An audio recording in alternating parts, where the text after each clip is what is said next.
Oke, masalah yang pertama, masalah tentang gimana kalau dia bunuh diri, tapi kemudian ada ngucap apa namanya, ngucap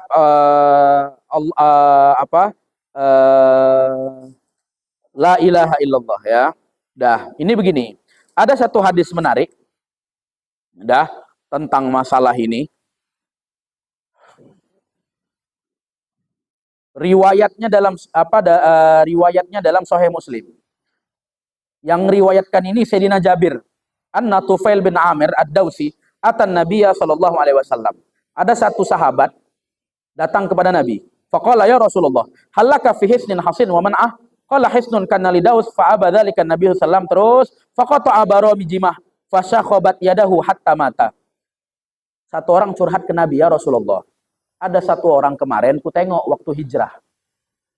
Dia itu tadi kena satu penyakit.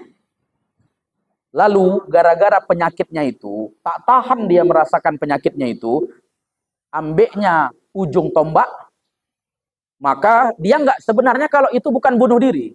Di tangannya itu ada sakit parah. Wallahu alam, mungkin kalau kita bilang macam-macam kayak orang gula apa gimana gitu ya. Ada luka yang kita bilang busuk. Dia nggak tahan lagi, terakhir dipotongnya sendiri. Gara-gara dipotong sendiri tanpa ilmu, berarti kan gitu. Tanpa medis, tanpa apa, darahnya mengucur deras. Karena itu darahnya habis, maka meninggallah dia. Maka kemudian yang jadi pertanyaan, apakah dia kemudian mati jelek? Lalu sahabat ini bilang, ya Rasulullah, kalau matinya jelek, malam kemarin aku mimpi. Bahwasanya katanya dia itu diampunkan oleh Allah Ta'ala. Aku mimpi tadi malam ketemu sama dia. Aku tanya, kaifa ahwalak? Gimana keadaanmu? Apa jawabannya? Ghafarallahu li dzunubi. Allah Ta'ala ampunkan dosa-dosaku. Kenapa? Karena hijrahku dulu. Dari Mekah ke Madinah. Terus kayak gimana ini mu? Tanganmu cemana? Tanganku yang nggak bisa kubawa ke sorga. Karena waktu itu kupotong tanganku sendiri. Dah, karena tak tahan merasakan sakit. Maka di sini Imam Nawawi bilang, dari sini juga diketahui bahwasanya akidah azimah li ahli sunnah. Akidah kita, ahlu sunnah wal jamaah, man qatala nafsahu awir takaba maksiyah, mata min ghairi taubah, falaysa bikafir. Orang yang mati bunuh diri, orang yang mati melakukan maksiat, walaupun gak taubat sekalipun, bukan tergolong mati kafir. Wala yaqta'u lahu binnar, dan tidak bisa kita katakan dia 100% neraka kekal, nggak bisa. Ini kata Imam Nawawi. Bal huwa fi hukmil masyiah. Nah, itu tergantung apa bahasanya, prerogatif Allah Taala. Nah, cuman kan kita bilang begini. Dia tadi bunuh diri. Rencana awalnya waktu gantung dia ngucap la ilaha illallah. Rencana awal. Begitu dia lompat, la ilaha illallah. Cuman mau lompat tadi kesandung. Kesandungnya habis ngomong la ilaha illallah, aduh. Mati. Itu matinya mati Allah apa mati aduh itu akhirnya. Ya udah, itu tinggal lah. Dah, yang perlu kita catatan di sini, mati bunuh diri, mati termasuk dosa terbesar. Dah. Allah nggak apa-apa kalau disiksa bentar di neraka. Tunggu. 1 hari di neraka, 1000 tahun di dunia. Jadi kurang lebih begitu. Artinya gini, masih ada pendapat ulama yang mengatakan kemungkinan dia masih bisa. Baik. Yang perlu kita ingat, hadis tentang mati la ilaha illallah, mati hari Jumat, itu bukan hadis patokan dia surga, bukan. Itu hanya tanda kalau orang yang mati la ilaha illallah, kalau orang yang mati hari Jumat, dosa, kalau dia orang baik, mungkin surganya gampang. Tapi kalau dia orang bejat, itulah bentuk dari Allah pengurangan dosanya. Maka semisal ada orang mati bulan puasa, mati hari Jumat, apakah dia tidak disiksa? Hari Jumat nggak disiksa. Begitu masuk malam Sabtu, main lagi malaikat tuh. Nah itulah dia. Masuk kepada ranah takdir. Nabi kan pernah bilang ya, tentang masalah apa namanya, umur 4 bulan, itu nanti ditiupkan roh dan lain sebagainya. Termasuk kalau memang dia baik, sebejat apapun dia, maka di akhir hayatnya dia beramal baik, masuk surga. Tapi kalau dia baik, tapi takdirnya buruk, di akhir hayatnya melakukan buruk, masuk neraka, kan begitu. Lalu sahabat datang bertanya kepada Nabi, ya Rasulullah, kalau gitu ngapain ibadah? Ya kan? Kalau takdir kita baik, bejat-bejat pun kita, minum tua pun kita tiap malam, kalau takdir baik, masuk surga kan? Kalau takdir kita buruk, jungkir balik pun ibadah, ujungnya masuk neraka kan? Kan gitu. Maka Nabi kemudian memindahkan pertanyaan. Kalimat yang Nabi sebutkan itu adalah di mata Allah. Maksudnya apa? Biar kita ibadah ini, kita paham apa yang kita lakukan. Sebenarnya itu bukan hal yang hebat-hebat kali. Sedekah yang kita lakukan, ibadah yang sering kita buat, bukan hebat-hebat kali. Semua itu tergantung Allah. Itu yang Nabi pengen. Tapi begitu sahabat itu ngomong, kalau gitu ngapain ibadah kalau takdirnya buruk? Maka Nabi bacakan ayat. Apa kata Nabi? Apa yang Nabi baca dalam Quran? Faman a'ta wattaqa wa saddaqa bil husna. Siapa orang yang memberi dan bertakwa, membenarkan hal-hal yang baik, fasanu yassiruhu lil yusra. Kami mudahkan jalannya untuk menuju kebaikan itu. Tapi sebaliknya, siapa orang-orang yang jelek dan seterusnya, fasanu yassiruhu lil usra. Kami tunjukkan jalan jelek baginya. Maksudnya apa? Kalau takdir kita baik, maka pasti Allah kasih jalan yang baik. Gak mungkin takdir kita baik, jalannya jelek, gak mungkin. Maka Nabi bilang, kullun, segala sesuatu, muyassarun lima khuliqalah. Pasti Allah beri gampang, kalau memang dia diciptakan untuk itu. Kalau memang takdir kita baik, maka Allah beri kita semangat untuk ibadah. Allah beri kemudahan untuk kita ibadah. Keseriusan untuk ngaji semisal. Tapi kalau memang takdir buruk, ya Allah kasih juga, Allah tunjukkan juga jalan-jalan yang buruk. Maka sebagai penutup dari pertanyaan ini untuk kita ya, biar sebenarnya ada satu pembahasan penting tentang khusus untuk bab ngaji. Tapi yang jadi penutup di sini, Nabi dulu bilang, in ahabballahu abdan. Kalau Allah sayang kepada seseorang, Bapak Ibu bayangkan ini ke diri. Kalau Allah sayang sama diri kita sendiri, ista'malahu, kata Nabi. Allah pergunakan dia.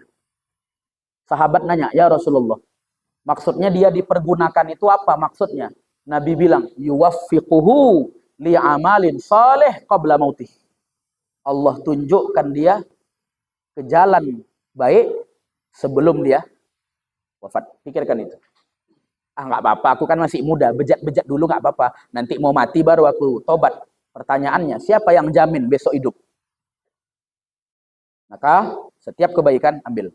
Wa ma taufiqi illa billah. Tak ada pertolongan kecuali dari Allah Subhanahu wa taala. Wallahu a'lam, kurang lebih begitu ya. Ada lagi tadi? Ya. Masalah puasa Zulhijjah. Pertama, Zulhijjah ini bulan haram atau bulan hurum istilahnya. Hurum ini artinya mulia. Ya, Allah bilang minha arba'atun hurum dalam Quran. Dalam 12 bulan ada 4 yang Allah spesialkan. Sayyidah Aisyah dan Ibnu Abbas ketika ditanya, jawaban mereka, Nabi itu bulan-bulan hurum, puasanya Nabi itu betul-betul telaten. Dah termasuklah Zulhijjah. Khusus untuk 10 awal Zulhijjah. Itu dalam surat Al-Fajr itu. Allah bilang, wal fajr walayalin asyr. Layalin asyr punya 2 tafsir. Kalau bicara malam, maka malam terbaik jawabannya 10 malam terakhir Ramadan. Karena di situ ada Lailatul Qadar. 10 malam terakhir Ramadan itu malam terbaik di dunia. Kalau bicara siang terbaik, jawabannya 10 awal Zulhijjah. Kenapa? Karena di situ ada hari Arafah. Tepatnya di tanggal 9. Bagi yang jadi masalah di kita gini, kita ini gak pernah menganggap Arafah itu sakral. Kenapa? Karena yang kita bayangkan yang sakral itu Idul Fitri.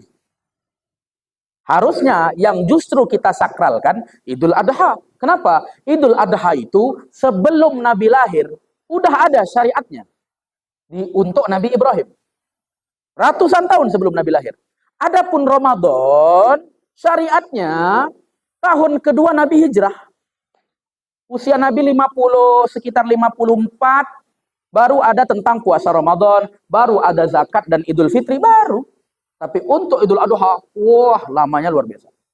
Nah, maka dianjurkan. Hadis riwayat Imam dalam kitab Syu'abul Iman, karya Imam Baihaqi.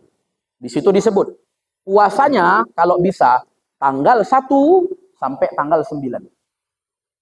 Itu, 1 sampai 9.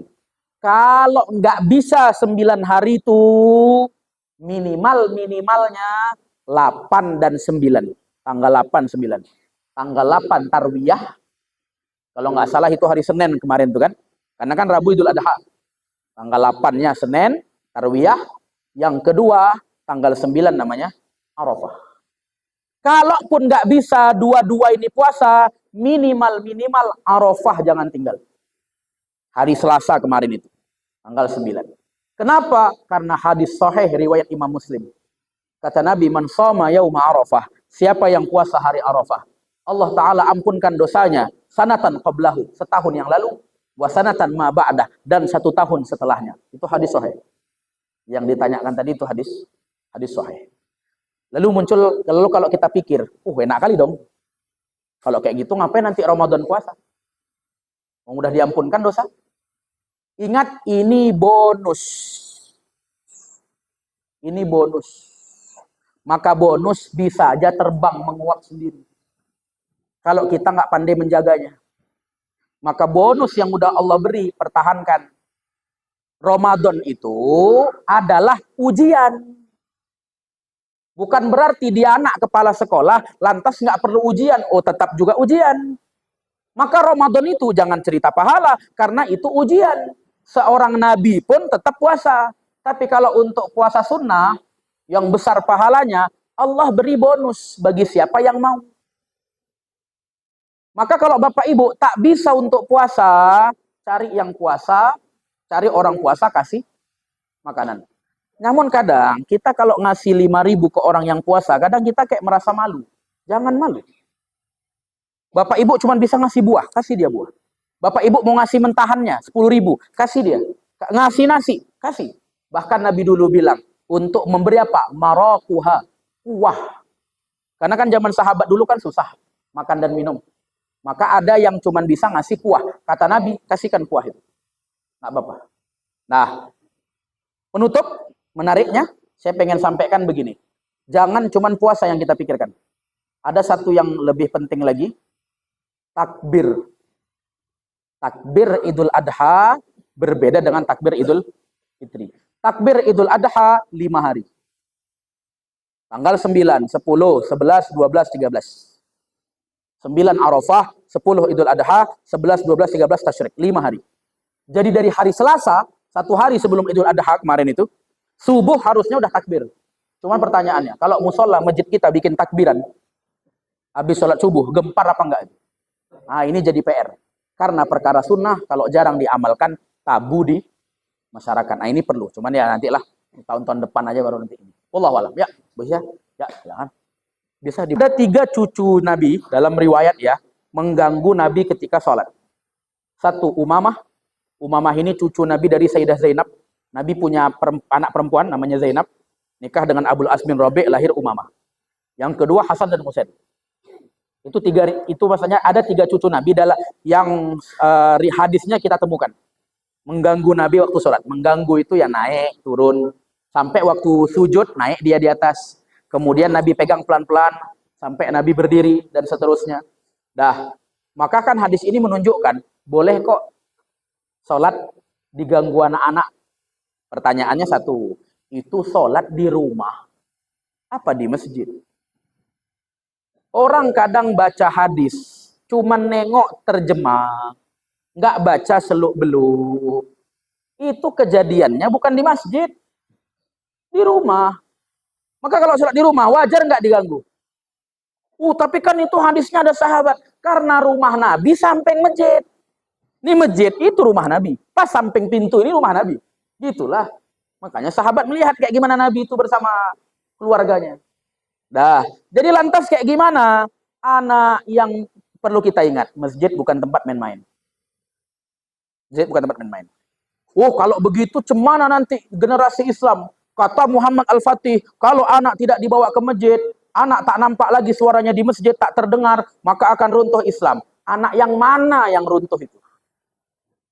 Kalau umur 7 tahun ke atas, sudah bisa dijaga, nggak apa-apa. Tapi kalau memang tidak, taruh dulu di rumah. Kenapa? Dulu Nabi, hadisnya sahih itu. Nabi bilang, la yaqraban, jangan dekati masjid kami as-sibyan, anak-anak. Nabi larang anak-anak untuk main, maksudnya masuk ke masjid. Nabi larang itu kenapa? Pasti nanti main-main. Berarti Nabi melarang. Ingat, sahabat dulu, istrinya juga taat-taat. Maksudnya Nabi bilang apa? Kalau anak masih kecil-kecil, didik di rumah. Memang yang jadi masalah, kadang orang-orang rumah kita bukan didik, nonton sinetron. Ini yang payah. Ini juga jadi ini sebenarnya PR-nya di dua sisi. Jadi kalau kita bilang umur 7 tahun lah dulu, umur tamyiz lah, janganlah dulu dibawa ke masjid. Kalaupun dibawa ke masjid, terutama kan yang paling recok sholat maghrib. Buat satu, kalau bisa 2 orang, untuk selama sholat maghrib, totalitas menjaga sab sholat. Menjaga anak-anak biar nggak recok. 2 orang. Selesai sholat, kan mereka udah pergi tuh anak-anak tadi. Ya udah yang 2 jaga tadi tinggal sholat berjamaah berdua. Wah, nanti kan kami nggak dapat keutamaan sholat di awal waktu. Awal waktu itu dari mulai azan sampai 40 menit berikutnya. Itu masih awal waktu kategorinya. Ustaz kalau sendiri cemana? Ya udah jaga. Nanti rokaat ketiga baru ikut sholat. Lah, tapi nanti kan rokaat ketiga nggak dapat keutamaan bersama imam. Gini, memang segi berjamaah kita kurang pahalanya. Tapi kita punya nilai plus pahala karena menjaga orang yang sholat dari kebisingan anak-anak ini. Jadi orang bisa khusyuk karena kita jaga anak-anak biar nggak recok. Maka kita punya pahala sendiri. Pahala itu kalau ditutupi, kalau dimasukkan ke dalam pahala yang kita sholat tadi, maka seimbang dengan yang sholat berjamaah. Itu saran kita. Karena ada satu kasus, ada bapak-bapak bawa anak umur 4 tahun sholat ke masjid. Anak tadi lari sana, lari sini. Samping bapaknya tadi yang sholat atok-atok. Atok ini tadi cuma pakai sarung tok. Ditarik-tarik lah. Ya, itu melorot lah itu. Untung nggak terbang itu ya. Ya, jadi ya itulah. Jadi ya harus sesuaikan juga. Wallahualam. Yang jadi hadisnya betul. Cuman kalau ditelaah itu bukan untuk di masjid. Gitulah kurang lebih ya. Cuman kalau kita tengok media sosial itu orang tahap apa katanya kalau kita ngelarang anak-anak recok. Nah, gitulah kurang lebih.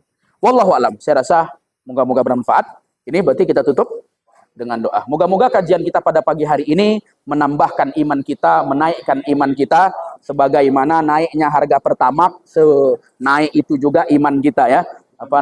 Moga-moga bermanfaat. Kita tutup dengan doa. A'udzubillahi minasyaitonirrajim. Bismillahirrahmanirrahim. Alhamdulillahirabbil alamin. Allahumma shalli wa sallim ala sayyidina Muhammadin wa ala alihi wa sahbihi ajma'in. Allahumma iftah alaina futuhal arifin wa faqihna fid din wa 'allimna ta'wil wasluq bina khairas sabil wa dakhilna ma'a khairijil. Allahumma iftah alaina futuhal arifin bi hikmatika wa anshur alaina rahmataka wa dzakkirna ma nasina minhu ya dzal jalali wal ikram innaka ala kulli syai'in qadir. Rabbana atina fid dunya hasanah wa fil akhirati hasanah wa qina azabannar. Sallallahu ala sayyidina Maulana Muhammadin wa ala alihi washabihi ajmain. Walhamdulillahi rabbil alamin. Demikian, mohon izin mohon maaf. Saya tutup dengan 10 tambah 10 sama dengan 20. 10 tambah 6 katanya 17. Demikian, assalamualaikum warahmatullahi wabarakatuh.